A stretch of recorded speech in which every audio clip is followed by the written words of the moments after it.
Hello, আজকে এই পাপ ফ্লাওয়ারগুলোর ভিতরের এই যে পাপটা কী করে বানায় সেটা তোমাদের সাথে শেয়ার করছি। তো এই পাপ ফ্লাওয়ারটা আমি আগেই বানিয়ে রেখেছি, হোয়াইট দিয়ে ভেতরের পাপটা করব। অ্যাট ফার্স্ট একটা নট করে নেবো, এই যে উল্টা সেটা একটু বড় রাখবো, নট করে নিলাম। দিয়ে এটা আমার কাটা হচ্ছে 3 নম্বর কাটা। এই নট করে 4টে চেন করে নেবো, 1 2 3 4।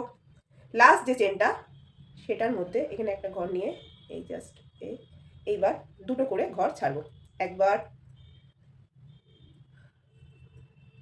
দুবার, তিনবার,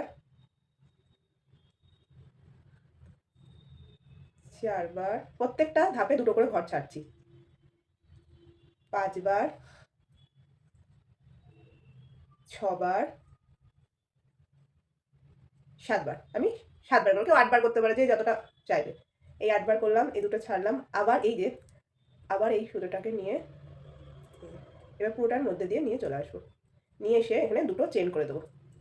চেন করে খানিকটা সুতো রেখে কাঁচি দিয়ে এরভাবে দেবো, দিলাম। এবার দুদিক থেকে সুতোটাকে এরভাবে টানবো, তাহলে এই যে দেখতে পাচ্ছ একটা রাউন্ড মতো শেপ চলে এলো। এবার এটাকে এই যে ভেতরটা দেখতে পাচ্ছ ফাঁকা, তো ফার্স্ট এর ওপর এটাকে প্লট করব। প্লট করে এই যে পুরুষের সাহায্যেই পিছন দিক দিয়ে এভাবে টেনে নেবো। এই যে এটা একটু করে জড়িয়ে নেবে, তাহলে টানতে সুবিধা হয়। পিছনে চলে এলো, আবার ঠিক সেম এই করে এইদিকে দড়িটাও পিছনে এলো, এই যে পিছনে চলে এলো। এবার এখানে একটা নট দিয়ে নিতে হবে, একটা না 2-3টে নট দিয়ে নেবে, তাহলে ওটা খুলবে না। দিয়ে এই নট দিয়ে নিলাম, দিয়ে কাঁচির সাহায্যে কেটে দিলাম।